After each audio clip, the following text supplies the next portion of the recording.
Hello, hello.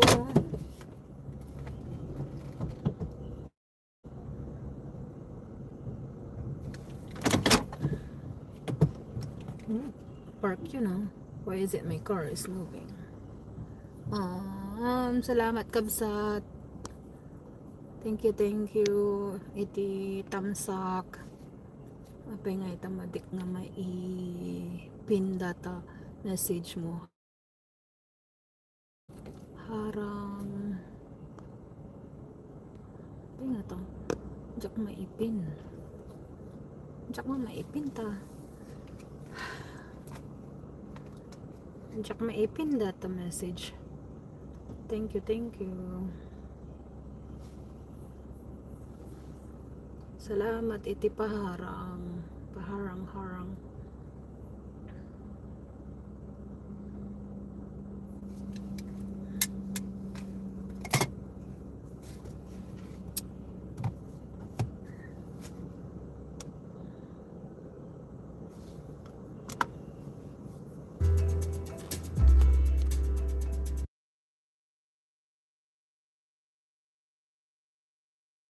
Her full name for her safety. That piece was produced by Ellen Finn and will continue sharing more stories next week.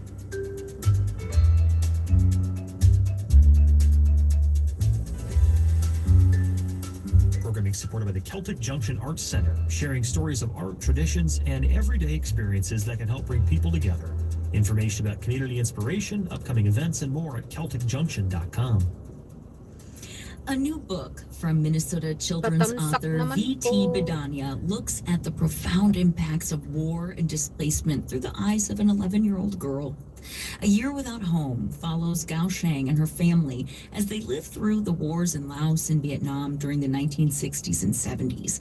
Eventually, they're forced to escape their beloved home in Laos, making their way to the refugee camps in Thailand. Written as verse, the story is a break from Bong's other novels and stands as her middle grade debut. She joins me now to tell us more about it. Hi, Vong. Thanks for being with us today. Hi, thanks for having me. I loved hearing about your process in writing this book and that you call it a, quote, fictional memoir. Could you tell me a little bit? Hello. Thank you.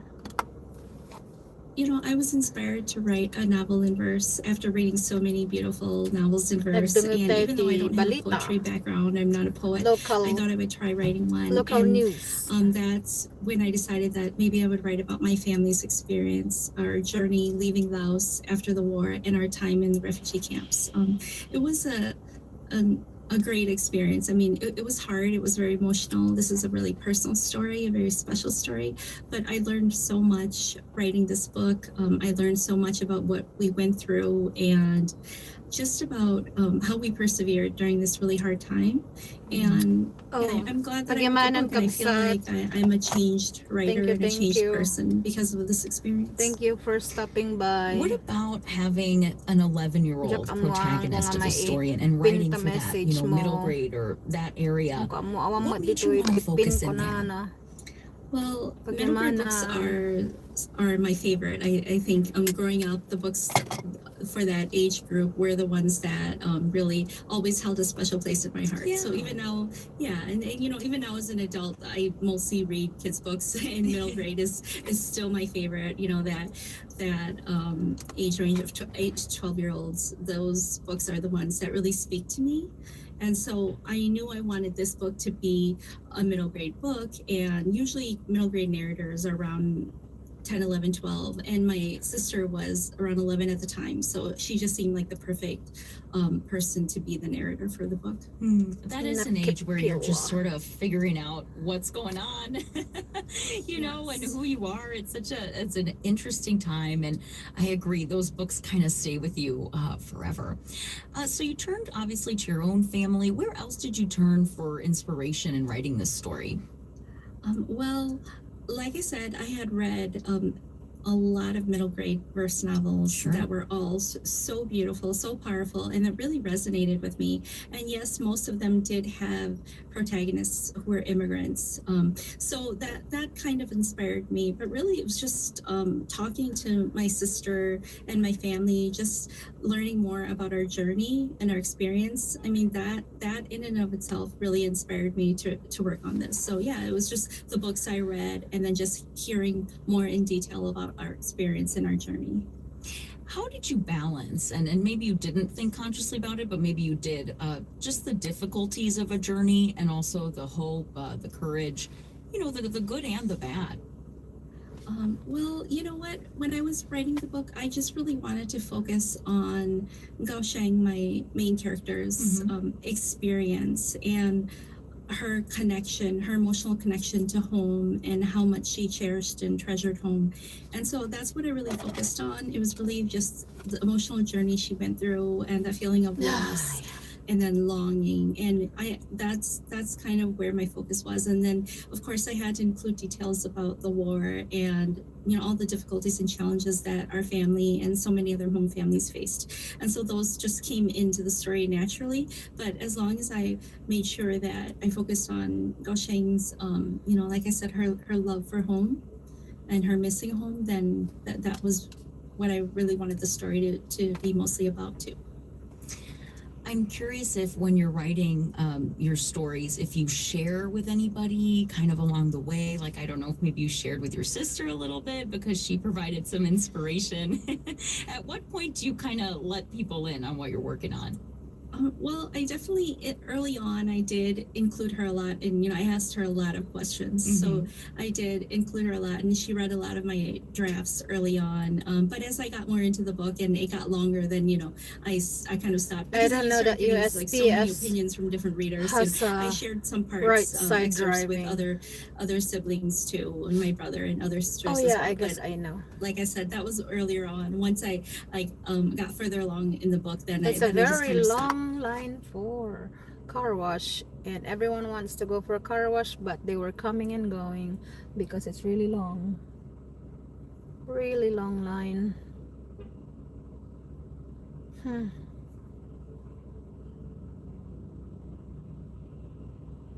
Why is it too slow? It's supposed to be 4 minutes. I've been here for like, oh, okay, good. All right.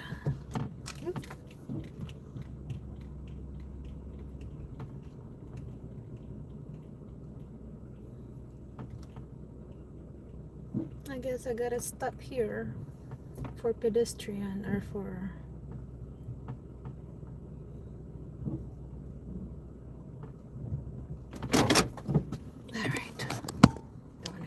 plate number, so I gotta put it up a little bit.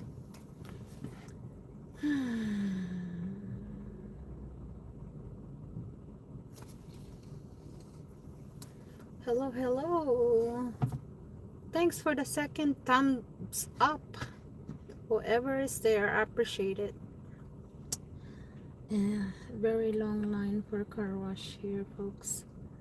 I'll be here for a while, so maybe like 4, 8, 12, 16, maybe 20 minutes before I get my turn, or 24 minutes. I've been here for 10 minutes now.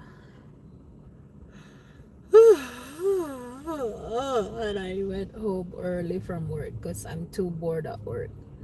It's really boring. I don't know. It's too slow. I can't take it.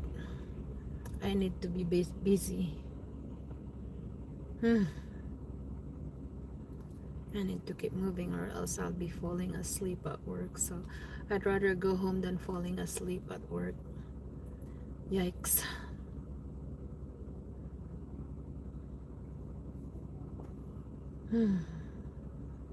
I tried my best to be busy, but I guess I did it all like in my first hour. Nothing else to do. It's just so slow and everyone wants to do something, so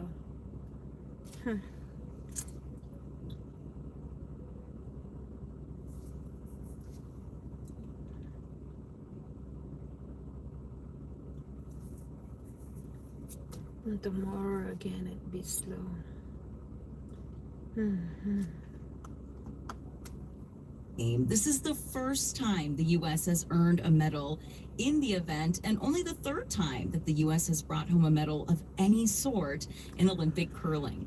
TC is the first U.S. woman to medal in curling at the Olympics. Both Corey and Corey knew each other from Duluth Curling Club and started playing together in 2022. Corey Dropkin is with me now. Thank you so much for joining us, Corey. You must have just had a whirlwind week here. Absolutely, Nina. It's been a crazy week. It's been a dream come true on so many different levels. Still being in Cortina here, now I get to cheer Corey on with their ladies team as well as the men's team. Cortina. But thank you for having me on your show. Yeah, I just wondered about this amazing debut. You know, we had a reporter who was at a watch party with a lot of your friends and family, and it was just amazing to see that spirit of community and that you and Corey have known each other for so long. Tell everybody a little bit about just that connection. Yeah, Corey and we've known each other since probably 2011, the junior national championships in Fairbanks, Alaska is probably when we first met. We were also competing the next year, and we both won the 2012 national championships, junior championships, and went to Östersund, Sweden to compete in junior worlds. That's when we really started getting to know each other a little bit better. So you guys knew each other, your families know each other, but I'm sure you had a lot of support with you as well in Italy. What's that been like? Oh, it's been amazing. We've had so many family members and friends that have showed up to support us in Italy. That's kind of been, part of how special the week has been for us. It takes a village to get to, where we've gotten. It doesn't just happen overnight. It doesn't happen by ourselves. Our family members who have inspired us and gotten us into curling, as well as our friends who have, been part of this journey with us. And having so many people, we had probably over 60 people that showed up here to cheer us on. And it made the week as special as it's been, just hearing their cheers, hearing their engagement with us while we're on the ice, trying to live our best lives and play the sport that we love to play at the biggest level. It has been a wild week. It's the most fun week of curling I've ever had in my entire life. But more so special to do that in front of all of our family and friends that have been part of this journey with us. To say that you had the most fun at the Olympics is amazing to hear. I'm so happy for you because that's how you would hope that it would be to reach that point in life. What's so fun about curling is it looks very, intense and very centered. But I wonder, what's going on in your mind as you're competing? Oh my, I try to live pretty loose when I'm on the ice. I feel like I curl my best when I'm having fun, when I'm loose, when I'm active and engaged and engaged with Corey, but just with the audience as well. I like to, show my passion, show my energy, and, yes, at the most serious level of curling at the Olympics, you're always thinking about the next step, the next move. Curling's a very strategic sport. It's like chess on ice, as many people say, and so we're always communicating about our next move and trying to keep composure as, not everything works out as planned. There's the opponents here are amazing. There's 10 teams that could have made the podium, and every game is a grind. But we have so much fun when we're on the ice. We know how to play loose, and that's when we're at our best, and that's what we did here. My big goal coming into this was win or lose. I knew my family were going to be proud of me, and so I've been dreaming of this moment for 20 years, and I just wanted to make sure I had fun. I wanted to make sure I enjoyed the moment, enjoyed the experience, and made the most of everything, because you never know if you'll ever make it back. It's been a dream come true. Now, being on that podium too, heck yeah. That was it was just an epic run that we made. We played some really great curling. Corey made some spectacular shots when we needed her the most. That's what she does. She's just so incredibly clutch. That's amazing. And she still has more to go, right? She's competing with the women's team. What is that going to be like for you, staying and supporting in that way? Yeah, it's going to be great. I'm finally getting my voice back, so I can be actively engaged in cheering. Being her biggest cheerleader and her ladies, being the men's cheerleader. you know, I got to do my role now and you know, being their hype boy. We have more medals to win here in curling. You know, we have 2 teams here that are still competing that have, you know, plenty of capability to get on that podium. So, you know, Corey's going to keep doing what she does, and that's focusing on the next game and the next shot. She's got a mindset that's full of confidence and full of, you know, calmness. You know, there's not many curlers that have the attitude that she has, and she's such a great ambassador for this sport and for, you know, the future generations of little girls that want to grow up. You know, she is now the first female U.S. Olympian to bring home a medal in the sport of curling, and she's just such a big inspiration to so many people, so many kids, and hopefully so many little girls out there that want to pursue curling, pursue whatever sport, whatever passion they're into. You know, I get to curl next to her. I get to curl with her. I get to sweep her rocks. I get to pump her up every time she needs to go throw and make a big shot. Now I want to be on the sidelines cheering for her women, and cheering for our men that are competing.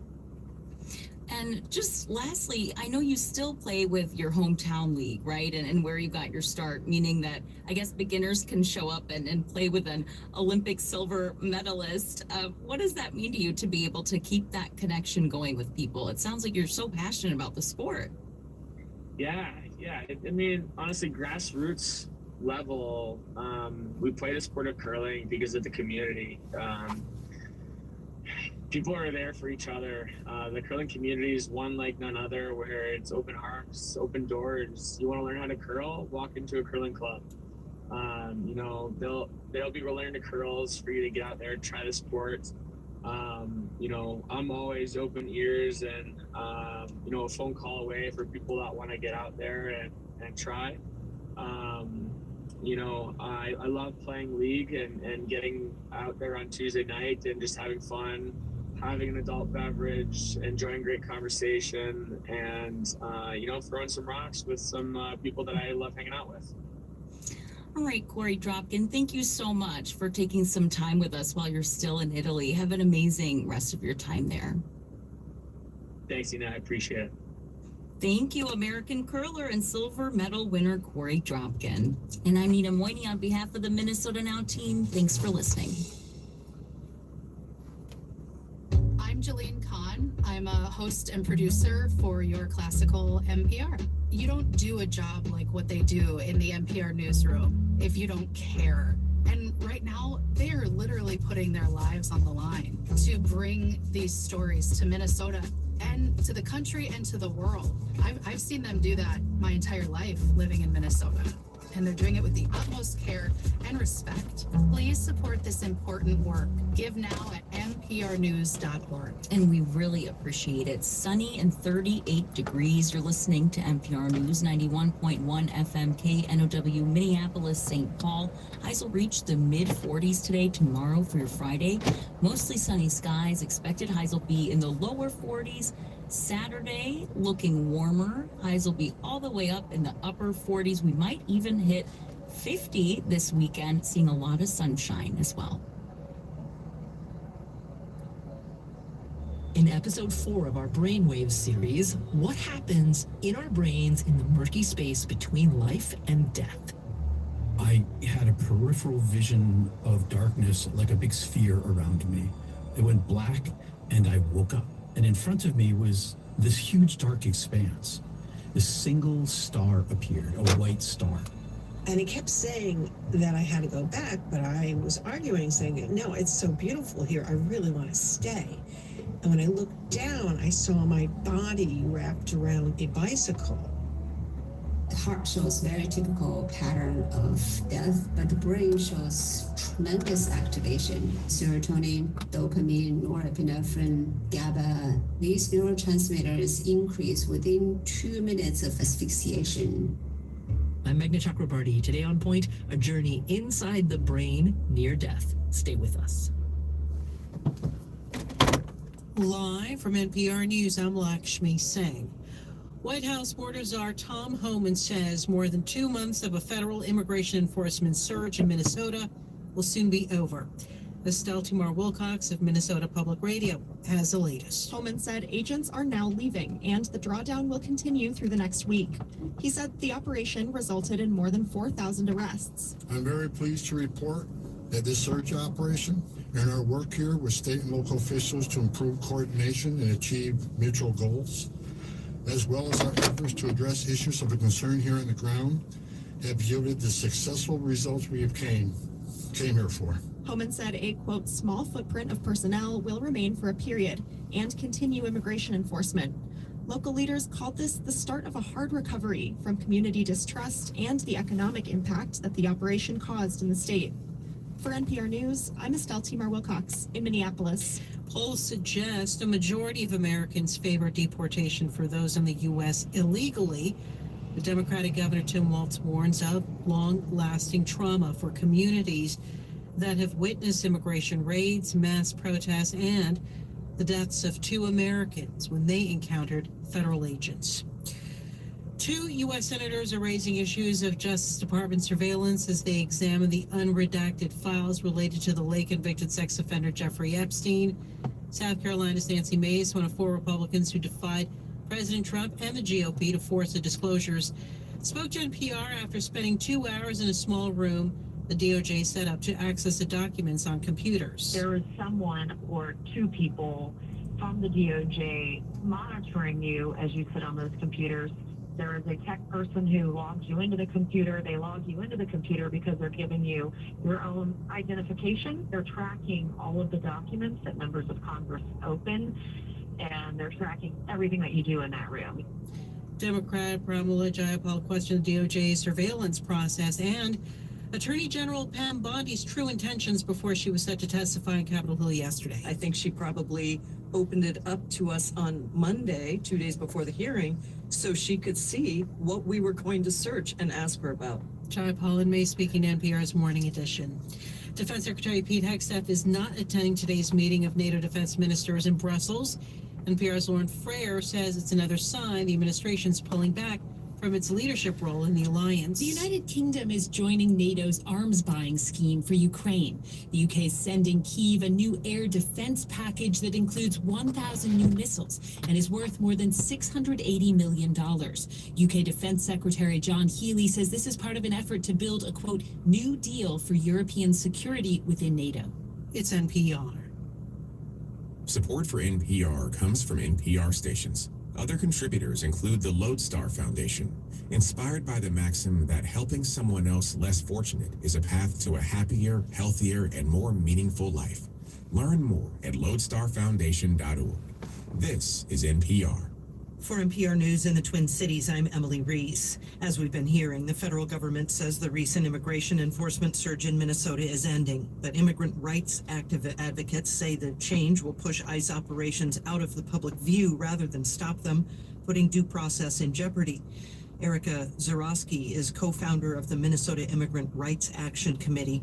She told NPR's Morning Edition that the change is not about enforcement. States that have strong cooperation with ICE have far higher rates of detention and deportation. So what the governor signed on to is quiet violence. The governor literally said, okay, Trump, we're not going to let you sensationalize immigration enforcement because it's bad for us. Shout out. What we want to do is we want please to put quell Tamsak. public protest. Zarowski said this is a sign that state officials are cooperating with ICE and the Trump administration. Give a thumbs up. A teenage girl living in central Minnesota alleges that immigration authorities separated her from her family last month and detained her overnight in a hotel where she was forced to share a room with federal agents. The teen entered the U.S. legally as a refugee. Her account is included in a lawsuit against the Department of Homeland Security. NPR's Matt Sepik says the teen reported that she was detained and taken to the Twin Cities. At the Whipple Federal Building, one agent told the teen to call her family and ask them to come get her. But the agent said that if they did, ICE would send the entire family to Texas. The girl writes, quote, "My family decided not to come and pick me up as a result of this threat." Then she writes, quote, "ICE decided to take me to a hotel." 2 female agents stayed with the teen. She does not allege any abuse took place. She was released to her family's attorney the next day. DHS hasn't responded to a request for comment on the incident, nor whether it's a regular practice. U.S. cross-country skiing star Jessie Diggins battled through injury today to claim bronze in the women's 10-kilometer freestyle race at the Winter Olympics in Italy. The Minnesotan suffered bruised ribs in a race earlier in the games, which has made it difficult for her to breathe deeply. But she persevered today, collapsing to the ground once she crossed the finish line. Swedish skiers claimed the gold and silver medals. Diggins' bronze today is her 4th career Olympic medal. You're listening to NPR News. This is On Point. I'm Meghna Chakrabarty, and it's episode 4 of our special series, Brainwaves.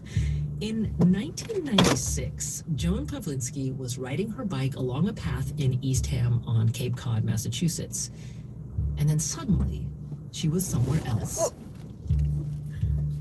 I woke up floating above the trees.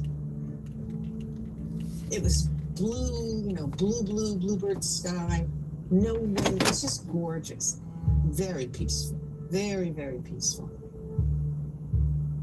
Joan says right next to her was her dad. He is sitting in the tree in a lotus position, and I'm up there with him, and he had on a turquoise blue Nehru jacket that my mom had sewed for all 7 of us in the 60s. I just thought it was odd. Even at that point, I knew he was dead. He'd been dead for 10 years. I didn't say, what are you doing here? But it was more like, what am I doing here? I kept saying, this is so beautiful. I had this incredible feeling of bliss. I never had a feeling like this before. And he kept saying that I had to go back, but I was arguing, saying, no, it's so beautiful here. I really want to stay.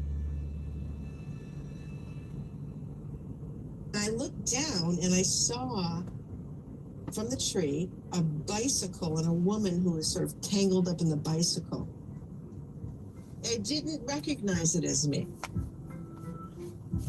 And then the next thing I recall was the sound of the emergency room staff debriding my face with water, getting all of the pavement out of my face, basically. Joan had been in a terrible bike accident. A bungee cord she kept on the back of her bike had slipped off and tangled in the rear tire, and that catapulted Joan off the bike.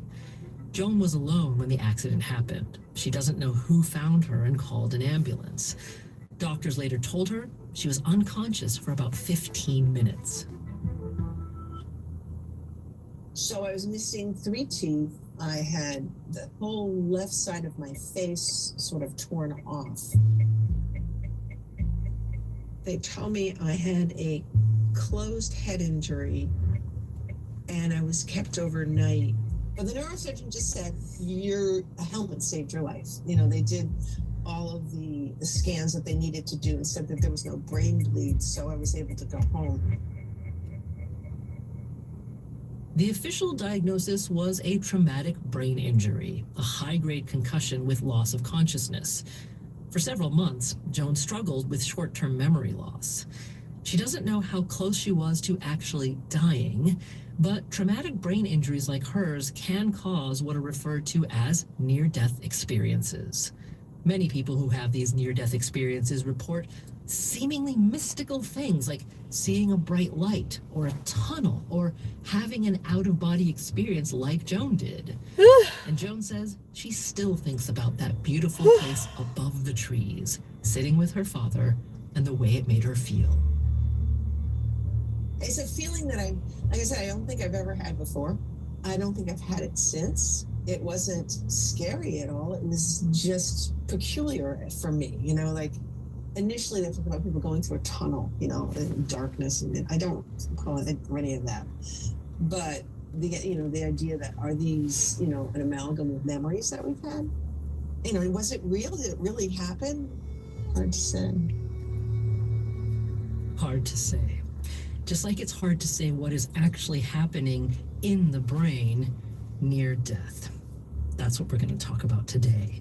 And joining us now is Charlotte Martial. She's a neuroscientist at the University of Liège in Belgium. Charlotte, welcome to On Point.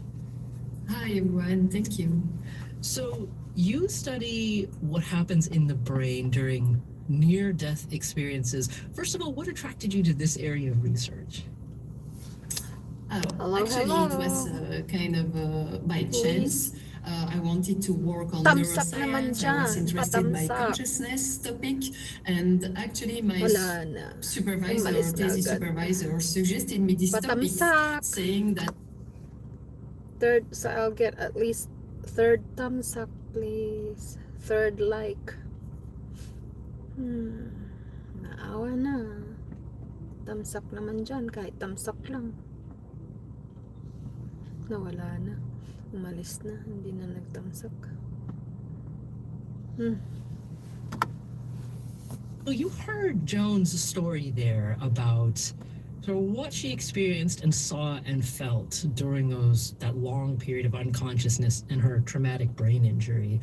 What would you describe, or how would you define what a near-death experience actually is, so we can sort of put some a border around the experience we're talking about? So near-death experience can be defined as an episode of disconnected consciousness, meaning that it's a mental experience in the absence of awareness of sensory environment. And of course, this happens when we are close to death. And the particularity of the phenomenon is that there are recurring prototypical features such as out-of-body experience, meeting entity, seeing a bright light, or an intense feeling of peacefulness or bliss, as John just described. Okay. This is so. Forgive me for interrupting, Charlotte. So, a period of disconnected consciousness, which often happens close to death, can the same type of disconnected consciousness be Even my experienced phone when you're wants me to actually not move. close to death? Because Time to get running. Joan doesn't know if Not she right actually, now. was close to dying. Exactly. We now know that it is possible to experience such an experience when we are in a situation where there is no threat to life. We can also experience that when we are disconnected from our body and simply experience, for example, high fever or high level of anxiety. So I'm not surprised that here she did experience the phenomenon, even if she was maybe not in a severe physiological crisis. Patamsak I naman see. dyan, Forgive me oh. for asking for so many Mega love definitions, but shout this is out sa something that we've dalawang learned throughout the course of this nandyan. week, Can you talking about please the brain, like? is that So at least I it get can 4 be likes. the Oh lines boy. around an They area of left conversation right can be away. very blurry, right? Because the brain is so complicated. Never mind. When we talk about Ayaw mag-like. death as a definitive moment, first of all, it seems like science is showing that it's not actually a single definitive moment. But is the area of research that you're interested in something where, like, cardiac death has to be close, or could you consider? Do you also look at times when maybe the body is actually still functioning, but the brain itself is not? I mean, how do you define death specifically? Yeah, it's very important actually to be clear with the definition of death. So it's important to distinguish 2 types of condition. We have, when we talk about death, we talk about brain death. So meaning here that there is no more brain activity in the brain. But next to that, there is also this condition that we call clinical death. And so here, it's severe physiological crisis where the heart and breathing stops. However, this condition can be actually reversible. And so the prototypical example is a cardiac arrest where actually the person can be conscious when if she is reanimated properly. So it's very important to distinguish those 2 conditions. And of course, when we talk about near-death experience, we talk about patients who were able, after the accident, to recall such an experience. So they were not properly dead. They were in a clinical death condition or another kind of severe physiological crisis. Okay, thank you for that, because it's very important to understand. So in the context of this conversation, we're talking about people who who experienced temporary clinical death but were resuscitated. Exactly. Okay. So heart and breathing stops. So this is very interesting. So you were saying a little bit earlier, what are some of the common reports that people have of what they experienced in that moment where they were clinically dead? So I would say that each testimony is very unique because, of course, each person has his own interpretation of the experience. But the particularity of the phenomenon is that there are recurring features that we can find most of them, we can find them in the testimony. And so in terms of the most frequently reported ones, there are out-of-body experience, an intense feeling of peacefulness, well-being, or bliss. There is also the sensation of harmony, unity, also meeting entity, be it a simple sensation of a presence or whether someone we know and who may be diseased. Hello. There is also this Wala pa vision ding of a tamsak. tunnel, Nadagdag sa etc. And so dalawa. in total, I would say that we can find about 20 prototypical features that we can find in most of the testimony. How much do we know if these are culturally influenced experiences? I mean, do people report similar things around the world, I guess is a better way of asking it. That's a good question. To be honest, today it's difficult to respond properly to that question, Barry, because there is very limited research on that question specifically. However, what has been shown so far in some case report, etc., is that our culture may have an influence, at least on the interpretation of the phenomenon. And so a prototypical example is this impression of being at a frontier, at a point of no return, like a gateway, experience it, which is actually reported in Europe and North America as a tunnel, while, for example, in Asia, they report it as a river. And we know that in this culture, the river has a particular spiritual importance. I see. Okay, that is really interesting. So Charlotte, Marcial, hang on for just a moment.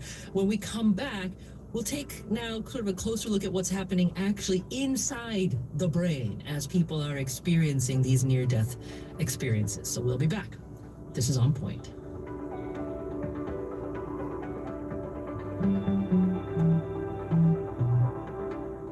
You're listening to On Point here on NPR News. Minnesota Governor Tim Walz is cautiously optimistic about the announcement from today that the Trump administration is ending the surge of immigration agents to the state.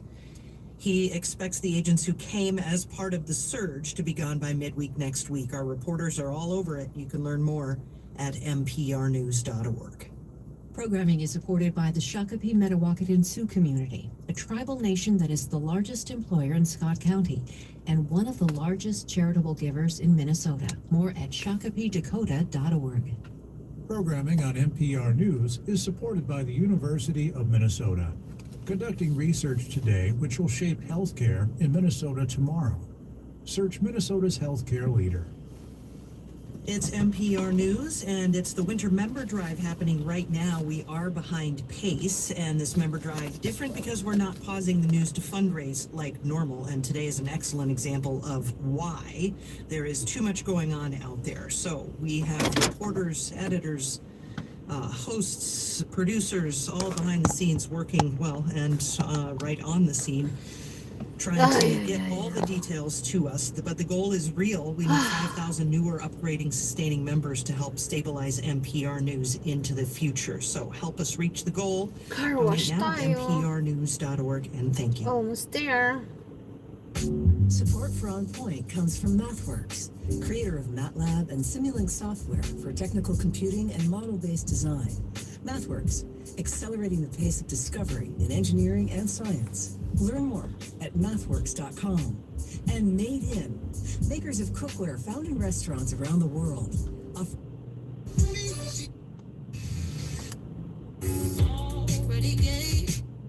We know a thing or two. At madeincookware.com.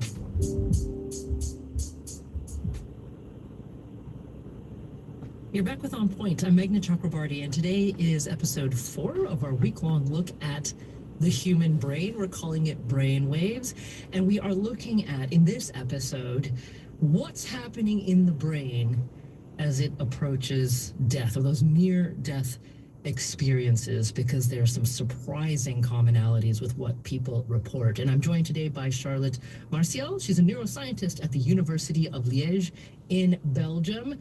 And Charlotte, we got some stories from listeners which actually don't fall within that typical pattern that you were talking about. So this is Jim in Sioux City, Iowa. He's a college professor, and he told us a story about once how his heart stopped. This is about 14 years ago, when he was out on a field trip with his students. I was walking up a hill, and all of a sudden I said, guys, I have to stop for a moment.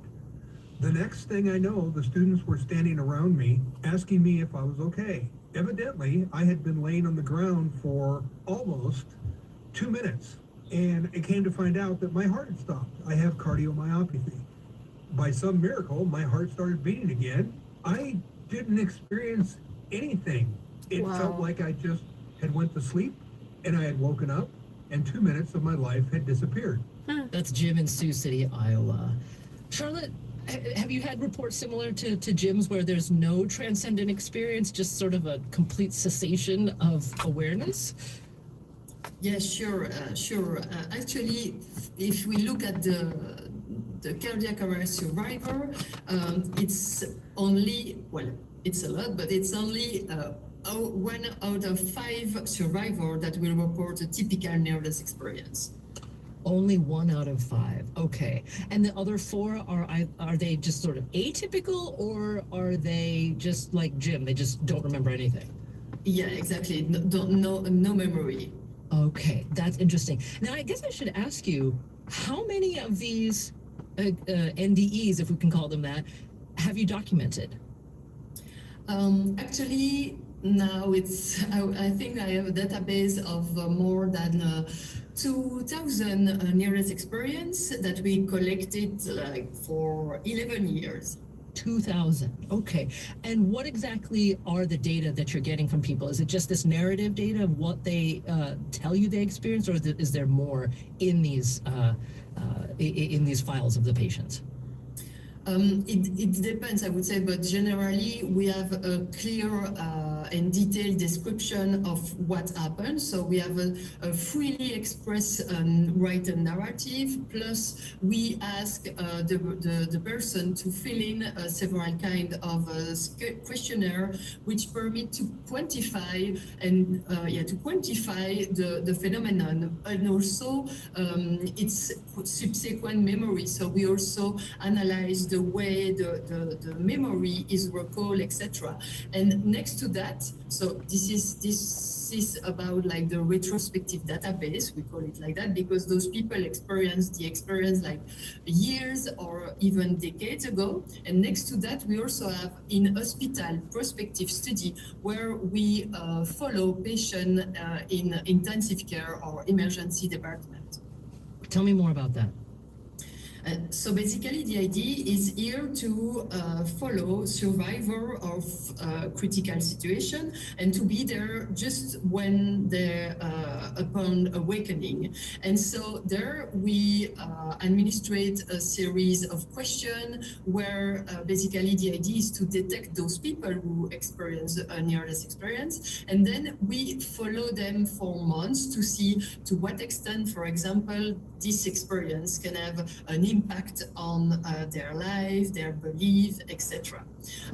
And next to that, we also are conducting a study where we also study the neurophysiological mechanism of this phenomenon, where we are using, for example, EEG in the resuscitation room of our hospital in order to record EEG activity during near-death experience. Okay. Well, Charlotte, if you'll just hang on for just a moment. We did get so many interesting stories from listeners in advance of today's conversation. Here's another one. This is Nancy. She's in Portland, Oregon. She's a retired physician, and she tells us the story of a patient she once had in the ICU who was resuscitated after cardiac arrest.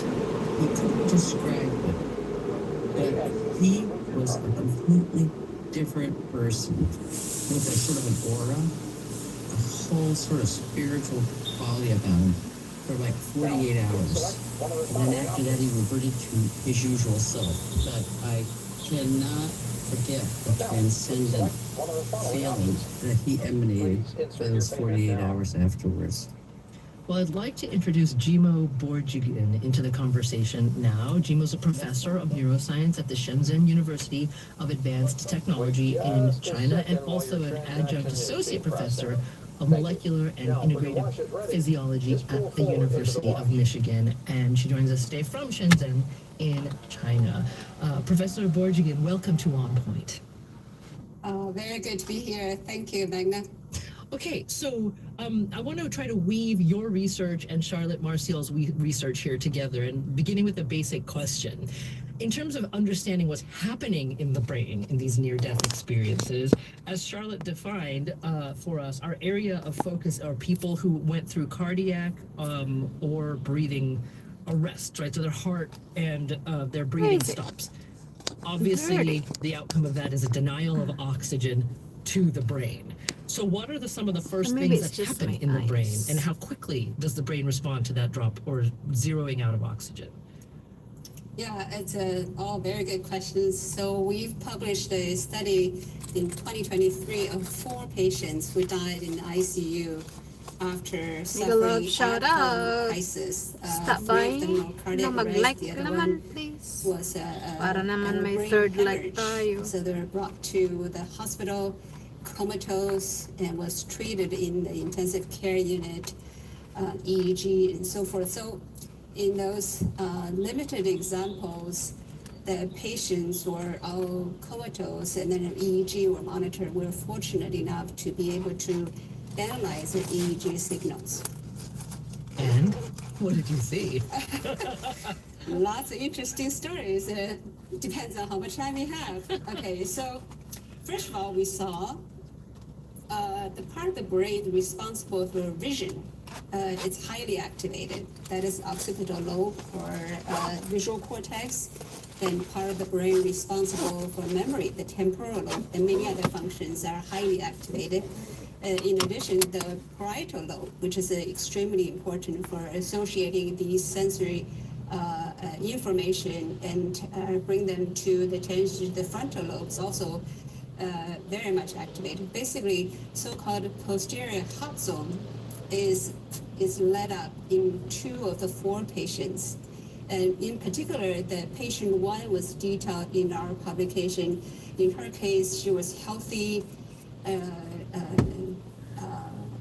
24-year-old woman, was pregnant and suffered cardiac arrest at home because she had long QT syndrome, which is a cardiac condition that is very risky for these kind of crises. And she brought to the hospital, the emergency room, and was comatose, and eventually her family and the physician got together, decided there was no hope for further really improvement her condition, so they removed the ventilator. So at this point, removing ventilator is kind of like allowing patients die of asphyxiation because they cannot breathe. So they don't have oxygen coming into the system, and their body have to take over of breathing functions and so forth. So that patient 1 had breathing maybe lasted for about 1.8 minutes. The heart was actually pumping faster and faster for 1 and 8 minutes. And after that, the heart activity suddenly stopped, meaning that the heart rate is no longer increasing and go one opposite direction. That is, the heart rate suddenly dropped tremendously, and then died within 7 minutes. Okay. So suggesting that at 1 and 8 minutes into the ventilator removal, her heart was pumping, was functioning okay, but then 1 to 8 minutes into the ventilator removal, she suffered clinical death because the heart is no longer pumping the blood. But the heart and brain electrical activity lasted for another 7 minutes for patient 1. In the case of patient 2, lasted for 25 minutes. That is a clinical death occurred, and then the heart and brain still continued for another 25 minutes. Wait, So can you, it's Jimbo, can you hang on here for a second? Yeah. I just want to be sure I understand this. In the second patient that you're talking about, ventilation was removed, but there was still cardiac activity and brain activity for 25 minutes. Yes, so there's cardiac activity. So heart, of course, functions to pump blood to our body to bring the oxygen. But just because it cannot pump doesn't mean it does not have electrical activity. So this electrical activity in this case is called pulseless electrical activity of the heart. So electrically still going on, but no longer physically pumping the heart. So then tissues and organs get the oxygen it needs to function. 25 minutes. Okay, let me go back to something else you said, and then Charlotte, I'd love to hear your thoughts on this. So what you're saying is that after that moment of cardiac death, essentially the heart does stop pumping, but there's still electrical activity in the heart muscle. But going back to the brain, you said you actually see a spike in the activity in certain parts of the brain. You talk about the visual cortex, the temporal lobe, the parietal lobe. It goes like almost electrical overdrive in the brain.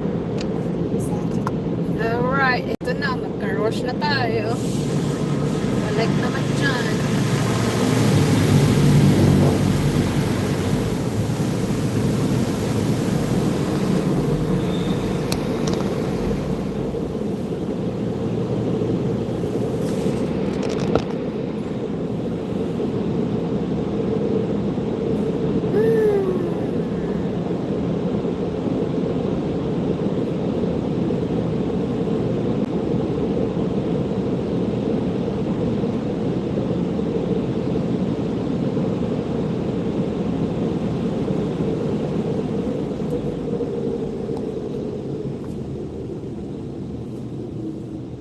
Ang ganda ng kulay. Bubble wash.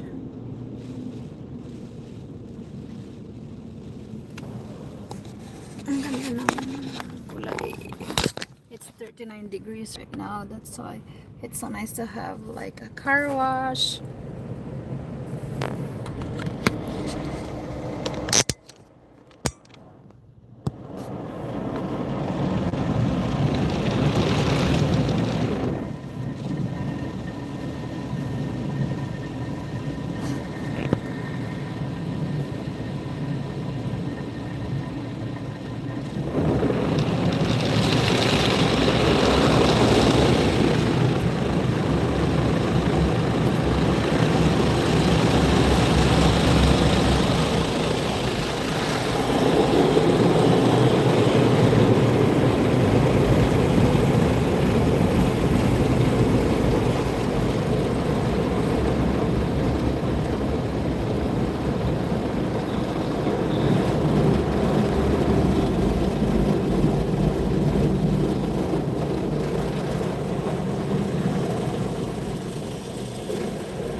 Tapos din yung car wash natin. Ay,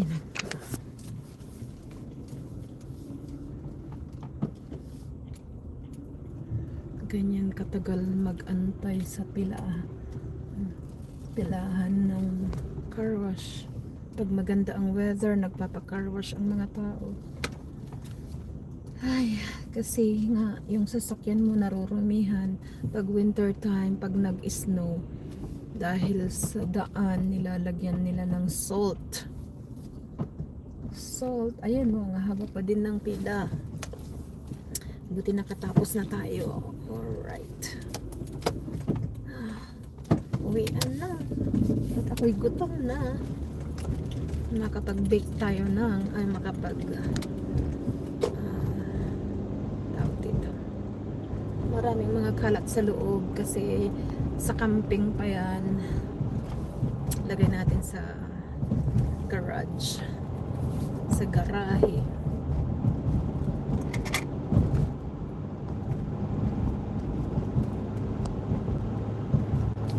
Nasa loob. Mega love shoutout sa dalawang palag naman po.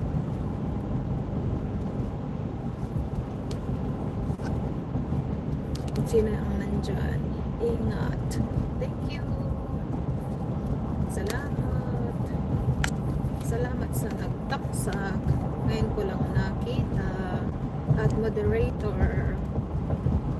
Yun, may moderator ka na po. Salamat. Number 3. Sa wakas nakapag 3 tamsak ako. Salamat.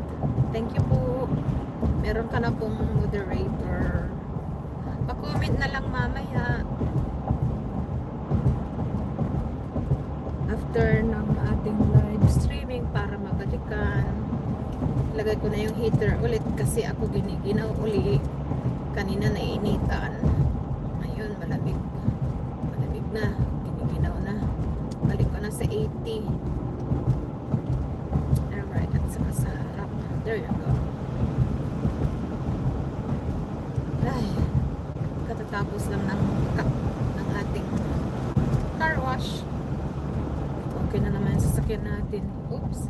Ayan, merong puddle of water. Oh. Maramihan na naman yung aking sasakyan. Kasi yung mga snow, unti-unti nang natutunaw. Ingat! Salamat! Salamat, sis. Yung snow sa daan, marami pang mga snow pero hindi na, at least hindi na masyadong malamig. Mainit ngayon kaya nakapag car wash tayo. Salamat. Thank you. Merong nagbabantay dyan. Yung mga taong nanghuhuli ng mga illegal ay mga hindi pa citizen. Ewan ko. Next week daw baka wala na daw sila dito. Hopefully wala na nga sila. Para hindi naman kawawa yung mga tao na nag-aalala, lalo na yung mga hindi pa citizen. Kahit citizen nga nag-aalala. Buti na lang kamo sa kahit minsan hindi ko pa sila nakikita. Kung hindi baka ako mawalan ng hininga. Asawa ko nakita niya sila ilang beses pero nasa taas siya ng aming tinitirhan. Nakikita lang niya dito o sa parking lot, nandito sila.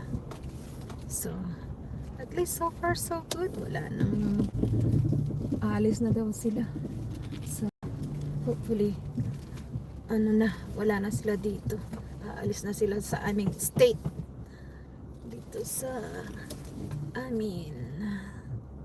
Yun daw ang balita kanina. Nakauwi na din. So nakapag 1 oras po tayo sa ating live streaming dahil ang haba ng pila sa car wash. So salamat. Tatapusin ko na po ito. Si sis, anong pangalan nito? Handali ha. Layan ng salamin ko para makita ko sino. Tony ano ba? Welcome po. harang po. Salamat sa paharang ha. Thank you, thank you. Mag-i-end na ako. Maraming salamat po sa mabangong jacket, Ma'am Glenda. Third like. Salamat ha sa mabangong patamsak na pangatlo din. At ako mag-i-end na. Alright sis, thank you so much. End na po tayo. Kasi nakauwi na din at ako magluluto na at gutom na, hindi pa nananghalian. Maaga ang aking pagtapos ng trabaho dahil walang masyadong gawain sa trabaho. Wala naman tayong sweldo. Ay nako, sige, maraming salamat. End ko na ha. Thank you so much sis Tony. Ano ba, mag-message ka sa kwan ha dito after ng aking kwan, ng aking live streaming, Tony. Ano ba, hopefully matandaan ko, pero mag-message ka na, mag-iwan lang ng bakasis ha para mabalikan kita. Maraming salamat. Alright, bye bye.